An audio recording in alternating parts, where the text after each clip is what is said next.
Welcome, everyone. Hello, my friends, and thank you for joining us at our second show of Spiritual Toolkit.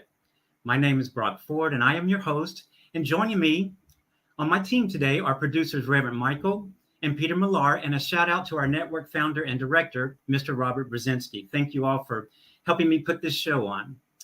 The idea for this show came from my sincere desire to be of support and a voice for the disenfranchised, the struggling, and hurting people that are within my reach, to offer spiritual and ethical practices that helps others transform their lives, relationships, and careers. My hope is that we can support others on their path to their passion, dreams, and best life, building a bridge of understanding, healing, and thriving for all. So we will have guests from all walks of life discussing real life and navigating its twists and turns so that we all may live triumphantly. So today, my guest is a very good, wonderful friend of mine that I've known for about 4 years. And I'm going to give you a little bit of information about her. There's a lot to go on, so I'm going to let her talk about it, but I'm going to give you some of it right now. But my guest is Melissa, who I call Missy Higginbotham. She is the Director of Educational Services for Emerson Institute, and she teaches and develops curricula, and it's the Emerson newsletter, which is called New Thoughts. She has a very interesting and long list of spiritual and professional accomplishments, and some of them are esoteric studies, which covers new thought, mysticism, shamanism, plant medicines, aromatherapy, crystal healing, and y'all, this one, color puncture. Missy, you're going to have to help me out with that one, what that's about when we get to talking. She has also taught workshops on vibration and consciousness in Ireland, the Netherlands, Peru, Canada, and the US and Spain. She's also the author of Voicing the Sound Eternal, a book on sound healing and consciousness. She has a music degree from California State University, and listen to this, y'all. She has a master's in logistics from the United States Air Force Institute of Technology. I can't wait to get into that. She also received her doctorates in spiritual studies and religious studies from Emerson Institute and Doctor of Divinity from the American Institute of Holistic Theology. My dear friend is also an ordained religious science interfaith minister and has a wonderfully supportive husband that I just adore. His name is David. So with that said, everyone, let's meet Missy Higginbotham. Hi, sweetheart. Thank you for joining us today. Thank you. Well, thank you for asking me. It's always a pleasure to chat with you, Brock. Sure. So give us just a little bit of a paragraph, sort of to sum up that bio that I just said, and help us understand what that color puncture is as well. Oh, the bio, gosh. I look back at what I've done. It's like, wow. I'm amazed because I've always loved to be creative. It's like having to do something and you dream about something. I tell people, what's your spark? When they come to Emerson, I go, what's your spark? And what have you always wanted to do? And what have you never given yourself permission to do? And let's follow that rabbit hole. Let's be Alice in Wonderland. Let's be it, because isn't it all about the quest? I used to love to listen to the music, follow that star, right? To dream the impossible dream, and to follow that star wherever you go. And so many people, when they get older, they forget about that star. They forget about following that dream because they get caught up in the stuff. And so it's like I can remember going outside and standing by the car with my dad, and we'd look up at the stars. And there'd be that feeling of what is there? There's something, look at the stars at night and get the thought of something greater telling you that it's time. And so many of us got that feeling, and we didn't recognize it, that it was the call. It was that call. And so it's, when I was a little young, when I was real young, my mom did not spare the rod, and so I'd go to church to kind of get away from that. But at the same time, Sunday school was, I love the music, and they would ask, well, what songs do you want to sing? And there were two that there were really three that I always loved. one was all creatures of my God and King. There's something about all creatures and singing a hallelujah, hallelujah. And then there was one about dare to be brave, dare to be true. Now that's the only part that I remember that song. And the other one was I would be brave, I would be true, for there are those that love me. I would be brave, for there are those who care. And so, isn't it interesting, because throughout my whole life, it's like I've gotten, I never knew I was clairaudient, because you always think that clairaudience is the voice in the night, but Mm-hmm. it's the songs that come on, are the music that comes through you, that gives you that the lyrics give you messages. And so I go, it's things like that that say, that you're part of God's creatures, and you need to remain true to yourself, and you need to be brave, and no matter what life gets to you, or what happens, it's like if you get down off that horse, then you need to get back up. And so uh and so then I went off to college, uh and then I got married too early, because I wanted to get away from home. And then I got divorced because it was the wrong thing to do, to get married. And then that's when I went into the Air Force. It was like I figured that there was something outside of Fresno, California, Well, where how did you think that thought, I'm going to go in the Air Force? Where did that come from? my parents always talked about being in the Army Air Corps, and how it was, I don't know. It was always sounded like that was a life changing for them. When you get out of what you've always done, it's like, how can you go back to the farm when you've seen gay parade? Mm-hmm.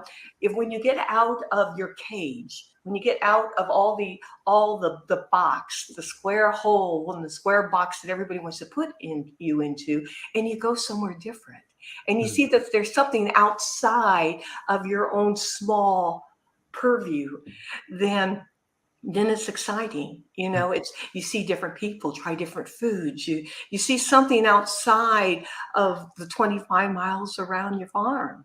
Exactly. And Exactly. so I was there, and all I could see was the same, day in and day out, day in and day out, the same, same, same. And I thought there had to be something different. And I was getting a degree in music. I was voice performance, and I couldn't see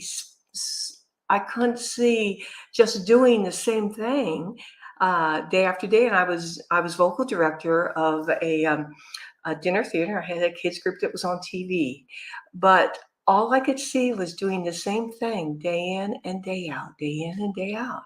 And I thought, well, maybe I could go in and do something different. I could go into the service for at least a couple years and see if there was something different to do. I I felt like, I guess it was a call. You get that sense of restlessness. You get that sense of there must be something else. There must be something I'm supposed to do, something else. This can't be it, So that a lot of times is the call.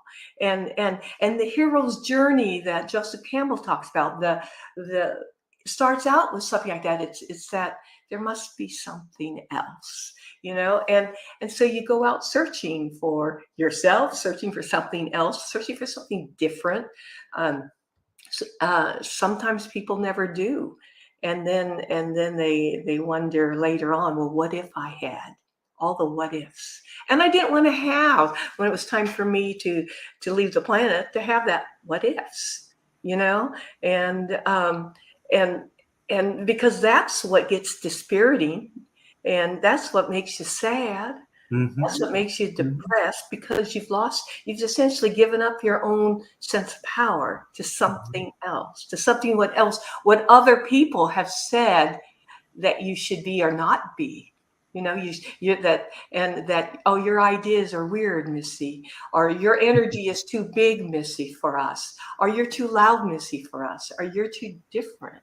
you know. Yeah, I've had that too, sweetheart. Yeah, I So didn't, and I I didn't, understand. I didn't want to be just like everybody else. But I didn't know what. I didn't know what, and so I joined the Air Force. And the thing is that the military have these catchwords: be all you can be, service. Isn't that what we're here to do? Before we come in, we're told we're going to be serving life. We're going to be serving on God's team, right?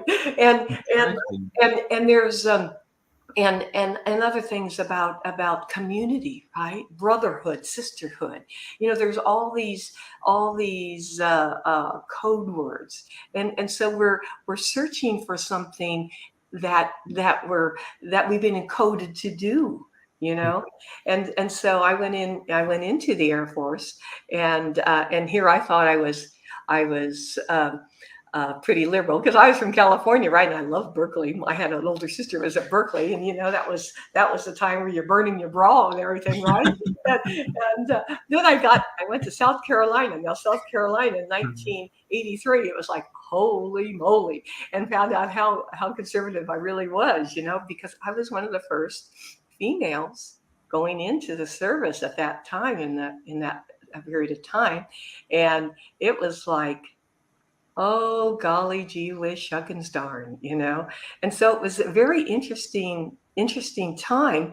And uh, and I had to figure out, how do you operate, uh, and because it's very easy to get disempowered.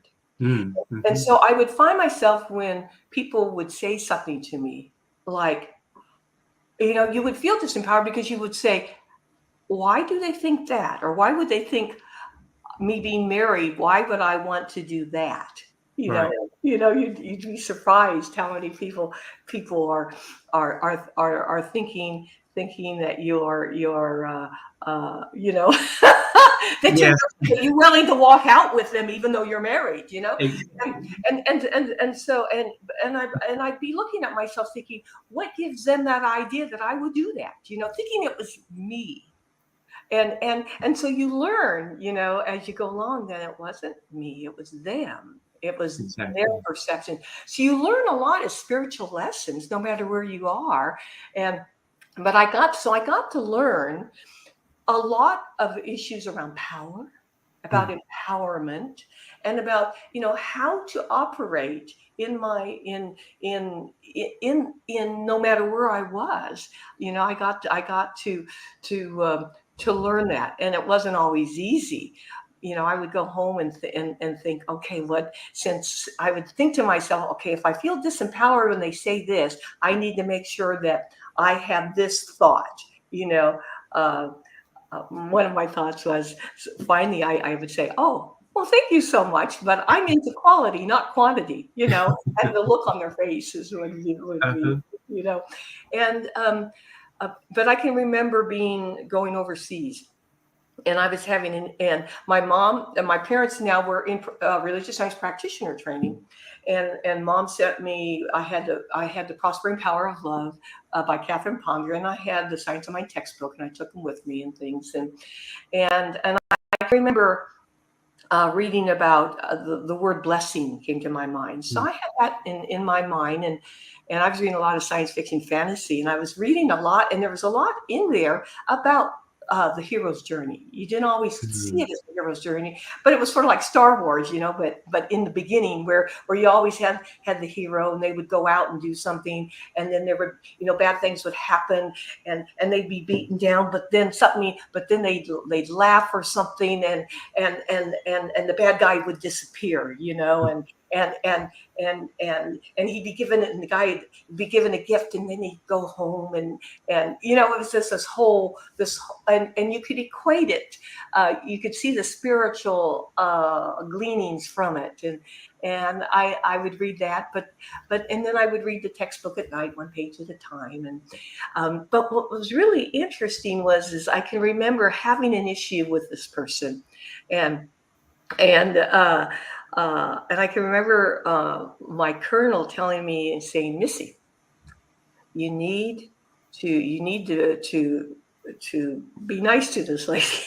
Mm. And I said, "But sir, she doesn't know her ass from a hole in the ground." he says, that may be so, Missy, but you need to be nice to her. And that kind of brought me up short. She was a captain, I was a lieutenant. So it was, I had gone from being an airman, from being a two-striper to going to officer training by that time. And so I started blessing. So I started, that I guess was my first conscious focus on what can I do to do things, and it started working. I would bless them, and I would start blessing people, and actually made it. I said, well, I'm going to do a focus. That became my ministry, kind of inward, for doing that. And Well, let me jump in there really quick because I have a question for you. okay. So, one, when I found out that you were in the Air Force like 3 or 4 years ago, it just blew my mind.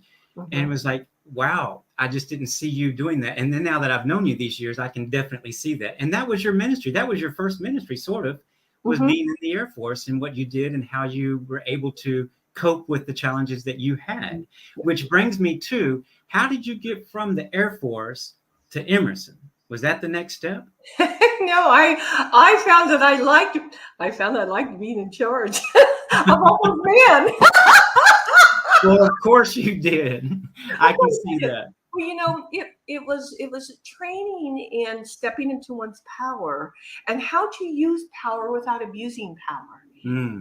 and how to work with people, because you learn not to be a dominating power, even though sometimes you have to say, read my lips. I had to do that a couple times as a commander when I did not want alcohol on the property. When I finally had to say, read my lips, but and I try to look at the divine flame within everybody, so if someone I had to court martial someone because they were messing around with 13-year-olds, and uh and I had to do them a bad conduct discharge, and so I wouldn't. But I was very aware, if I thought of them as a scumbag, that energy of my thought, which can create, would go through my energy field first. And Uh-huh. so I had to focus on the divine flame. And I had done some divine flame work all over since I was a young lieutenant and captain, going. I mean, I even went to Ascension Island, which you don't usually go to, but it's this little island down in the Atlantic Ocean between was it Africa and South America. And but I would set the flame of transformation. I would land, and I would just imagine that this flame was anchored that would transform thought forms, but it was focusing on not the personality, but on the flame within them. And he would say, well, why are you doing this to me? And I would say, I'm not doing it to you. I am just here to give you the results of your choices. You had choices. You knew you could do this or that.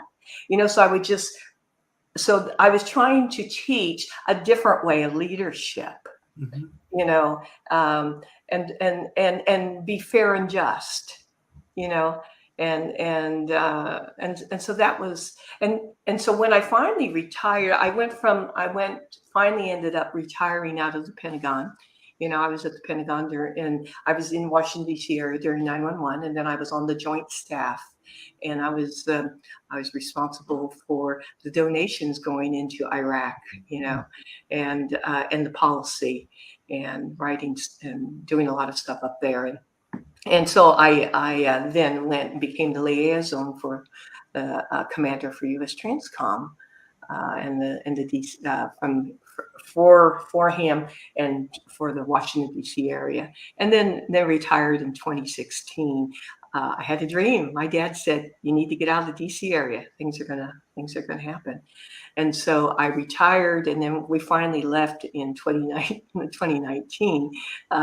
But in 2015, my sister, Dr. Sandy, called and said, who's in charge of ecclesiastical studies for Emerson, and she said, because I had told her I'm not going to get a doctorate unless it can be in consciousness studies. And she called me and says, "Hey, Emerson, you need to check out Emerson." So I went in Emerson. They had spiritual studies.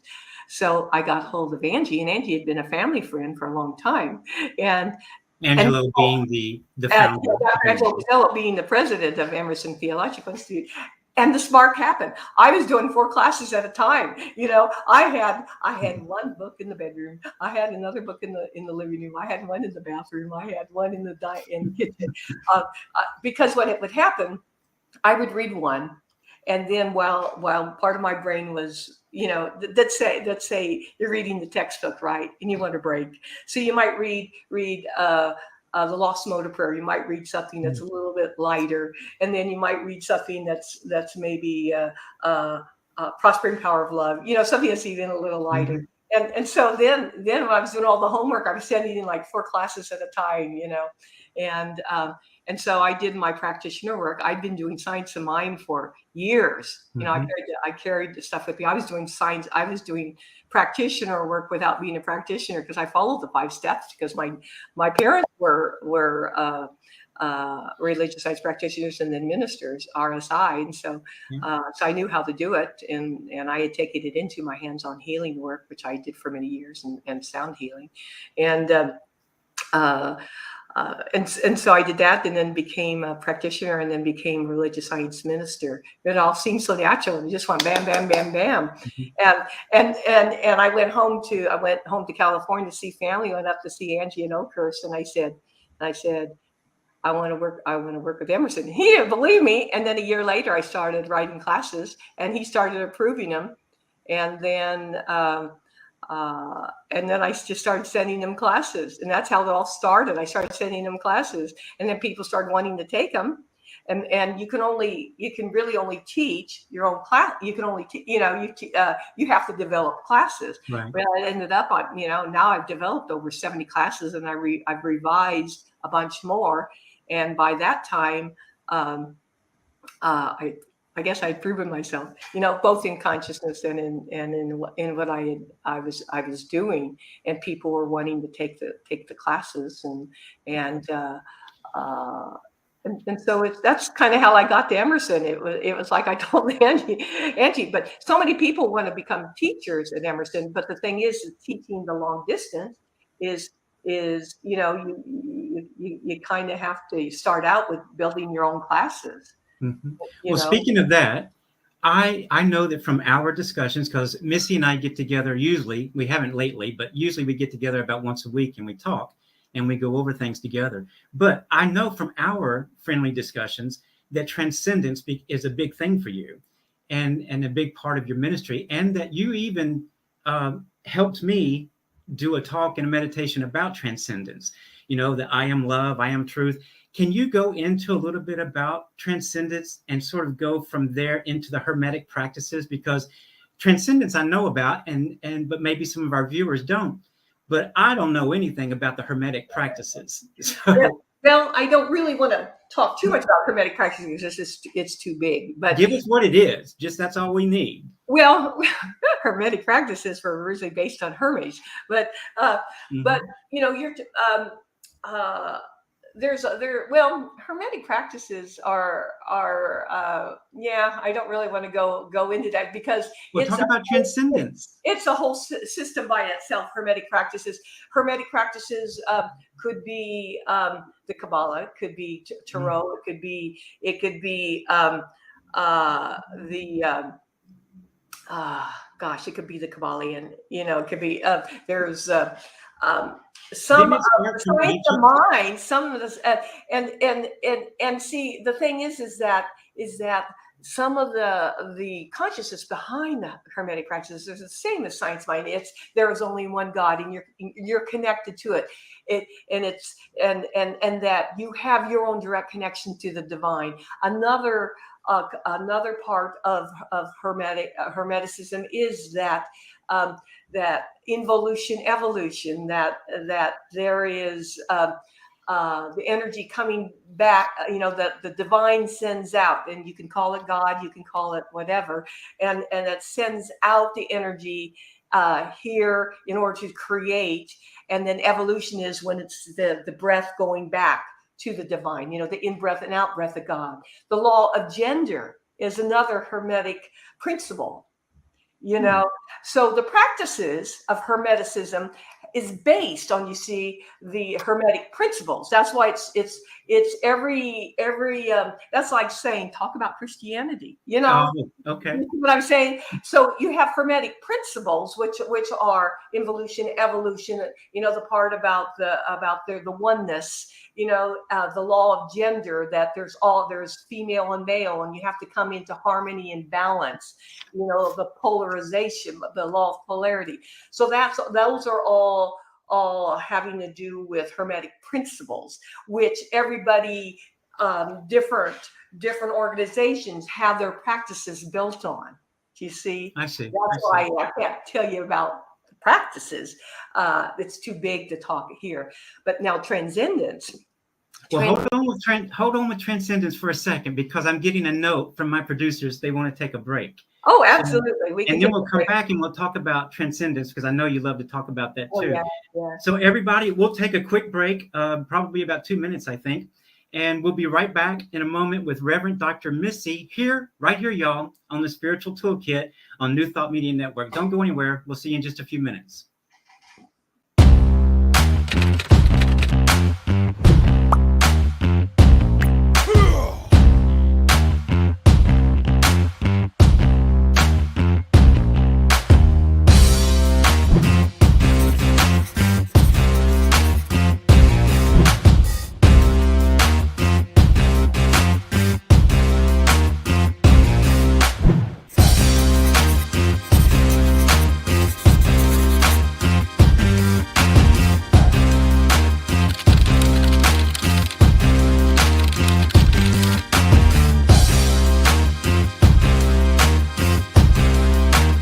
New Thought Media Network is on the rise.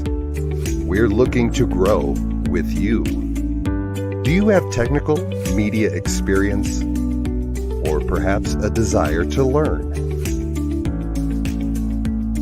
Are you willing to volunteer your precious time and attention? We share this message to benefit all. If you possess a computer with a camera and a microphone, we will share our knowledge with you. Behind the scenes or being the star, let us bless our one. Contact us at info@ntmedia.org. Watch me change when you change the way you look at things. The things you look at change.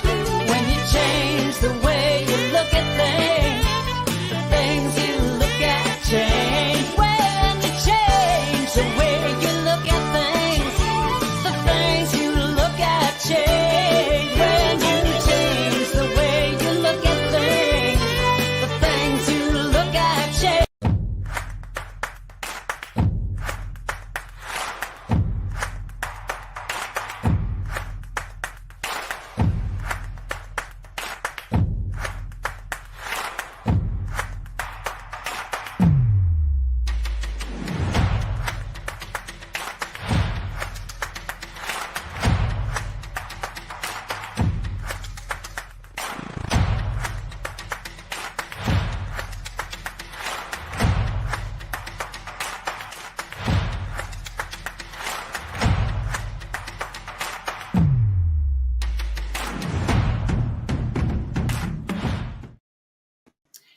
And I believe we're back with Spiritual Toolkit on New Thought Media Network. And Missy, we were talking about transcendence.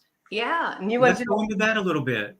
Well, it came to me, you know, I was in meditation. I was actually talking to a student of mine, and he mentioned something, and I go, "Oh, are you thinking about families of consciousness?" And that's when this whole thought about Emerson's future came, the future of Emerson, and I started getting these thoughts about transcendence, levels of consciousness, and because life's a spiral journey. You know, we ascend in consciousness as we travel back home. You know, it's infinity, right? It's eternal, and so in order not to get lost in materiality and density, I always think that we have to focus on transcendent levels of consciousness, and so what are they? And Angie and Sandy and I, Dr. Sandy West and Dr. Angela Pizzello and I, we got together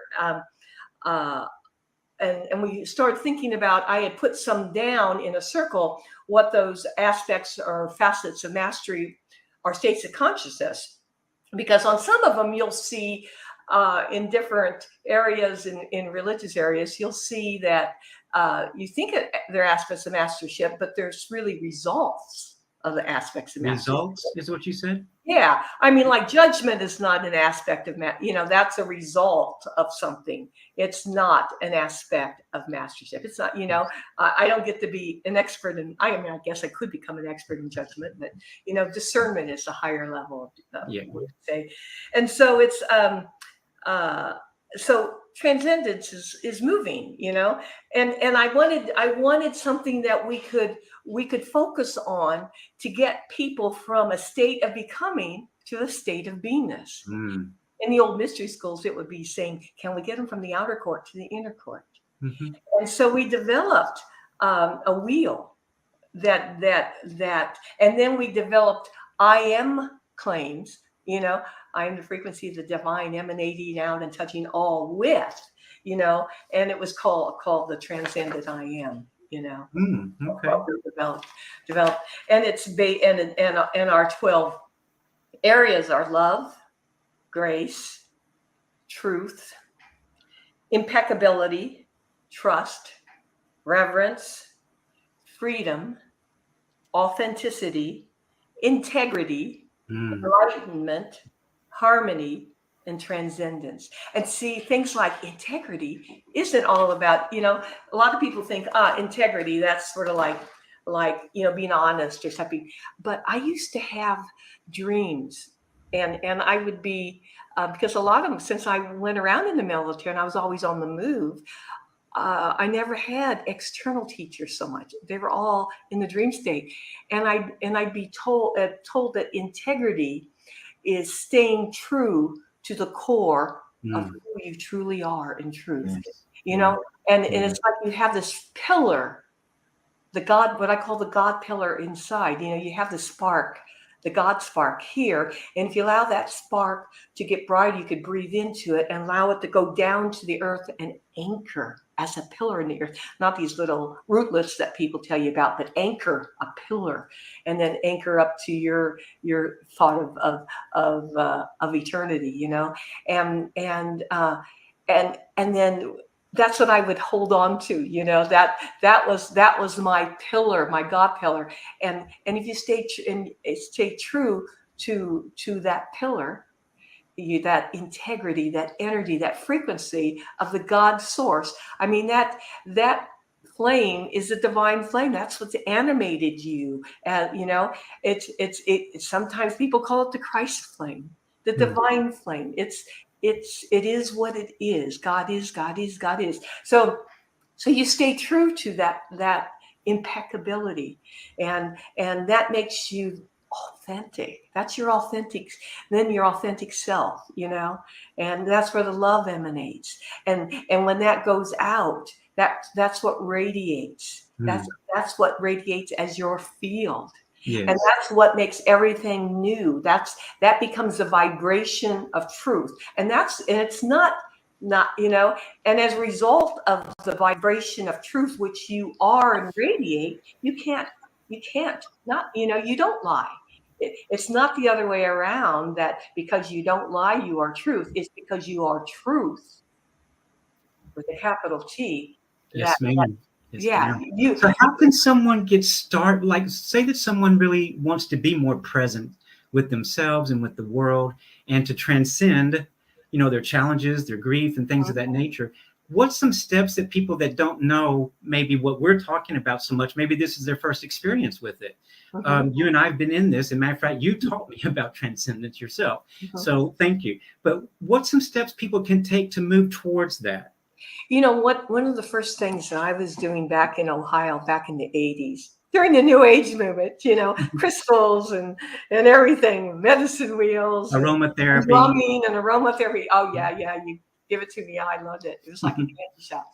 But was the inner was understanding that there is that divine flame. And then I would see a mini me, a mini Missy in that flame. And I put a chair there. And I said, and at first I would put a chair, then I saw a divine, and I put a flame in front of me. It was almost like I built my own altar or campfire. You could do whatever you want. But I said, and then I thought to myself, I have all these thought forms.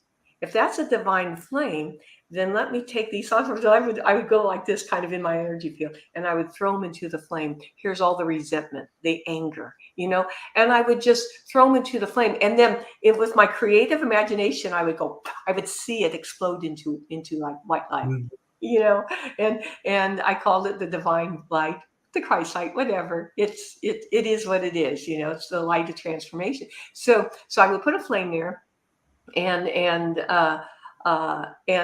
throw it into another. There are different frequencies of light you can use. You can use, you don't want to use bright white, you could use a golden white would be nice, or you could use a violet, or you could, but it's gold is a very divine color.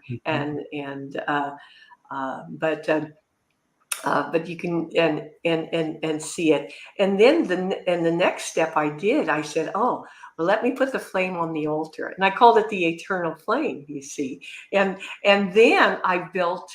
I said, well, if this is my sacred space, then let me build it as a temple, and I built an inner temple.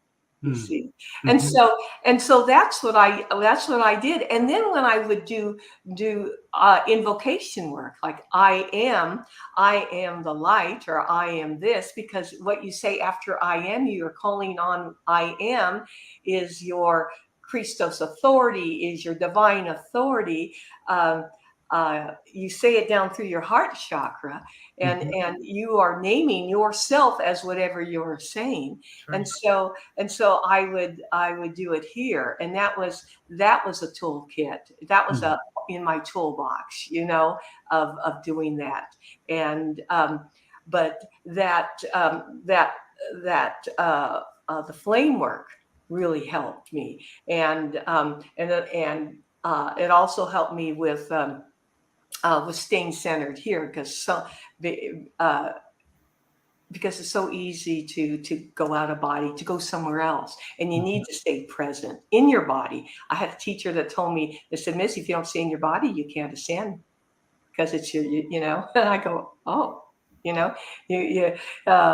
you have to be here. If you want prosperity, you have to be here, because you're bringing it into the physical. You have to be in your body. Receiving it here where we are. Your body is the vehicle that you were given to learn your lessons, to bring your soul for soul expansion, and so it's so it all starts here in the heart space, where you can build your temple, where you can build your flame. It can be a place by a stream. It can be, I have a meadow. I have a unicorn guide, I have a unicorn there, and so we meet by the meadow under this big tree, and it's whatever you want to make it, because it's your creativeness, and life. I mean, the universe is unlimited. God is in you as you, and it works through you. So it's easier to focus on the aspects of the creator, because you are it. But one of the easiest things to do is what I call a pocket prayer, or in religious science, a pocket treatment, is when you don't know what else to say, is 2 words of truth. God is. So you can be here, and if you see something happening by the side of the road, an ambulance going by, or someone's hurt, and you don't know what to do, you can say it out loud, or you could say it in your body mind, not in your head, but your whole mind, which is your consciousness. God is. Another is let there be light. But God is, because that's truth. In the beginning was Word, Word was God. God is. So you could say, I am Word, through something, because you're saying, bringing the action of the divine. You could say divine order is there now. And you can do that with storms. The tornadoes are coming in, and you can say, I now ask for divine order in that storm system. Mhm. And I give thanks and let it be so. God is, so God is the easiest tool in your tool chest. You're knowing that God is in everything, and it's not your responsibility to fix anything. You're just here to know that God is, And to experience it. and to Mhm. and to experience it. And it doesn't And to mean, put it back out in the world. yeah, yeah. And yeah, we don't always experience what we consider the greatest thing. But the thing is, if we can see, Mhm. if we can learn something from it, and flip the grid so that it goes from and see what, that's one that's been a hard lesson for me. But I, what's the gift? And usually the gift is a more powerful me. It's taking my power back, and it's not blaming anybody else. It's not someone else's fault. It's like cleaning up my own messes, you Mhm. know, and everything you learned in kindergarten. Clean up your, You know, yeah. I did a talk recently on, well, I am as well, because that's very important, but spiritual and ethical living. And that's a big, huge talk or I guess, topic for me that I want to get out into the world. But when we realize what you were saying in a different way, in my mind, when we realize that we are the one, we are connected, we are God expressing, there's only the one, then that thought, that decision, I say in my talk, is that changes everything for us. It changes the way we behave, the way we talk, the way we put out into the world. It changes our energy, that's our aura around us. So that when we believe we are one with everything, then it makes us have humility. It helps us to have compassion. And it helps us to see God in the other people. And it raises them and they feel it and then they want more, Yeah, right? absolutely. I like the fact when you said compassion, because one of the things that people forget is to have compassion for themselves. I used to think, gosh, I can get bruised with kicking myself, because we're perfect, we're perfectly imperfect, and we don't do things all the time like we would want to, and we have to be okay with that. We get because of our history.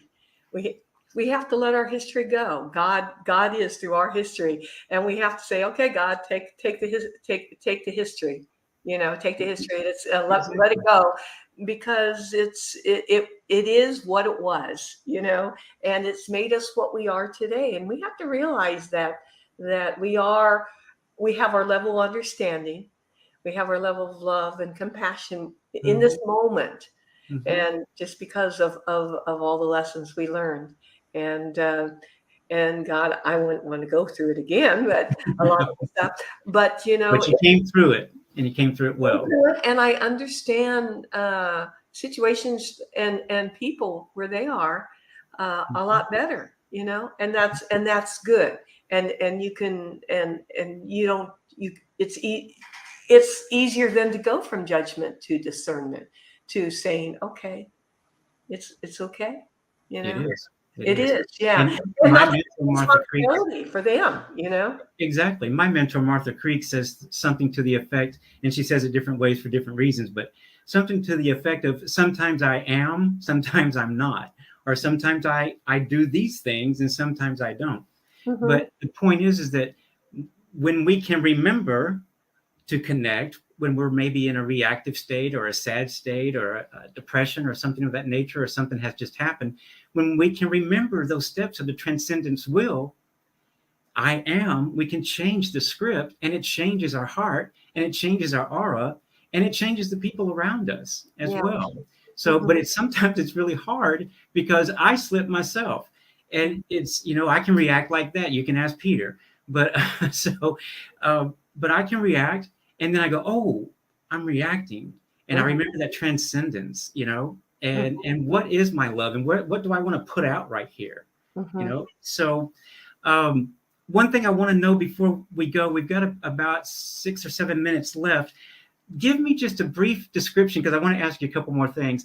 What is color puncture? I don't know what Color that is. puncture is acupuncture using a pen that has colored crystals on the end. They're crystals that are not ones from the ground, but they have been made by what's the company that does those really neat crystals for chandeliers? You know, it's I don't know the I company. can't remember, but anyway, they're specifically made colors, and it's a system using Korean acupuncture points, and it's done by developed by Dr. Peter Mandel out of the Mandel Institute of Switzerland, Austria, and Germany.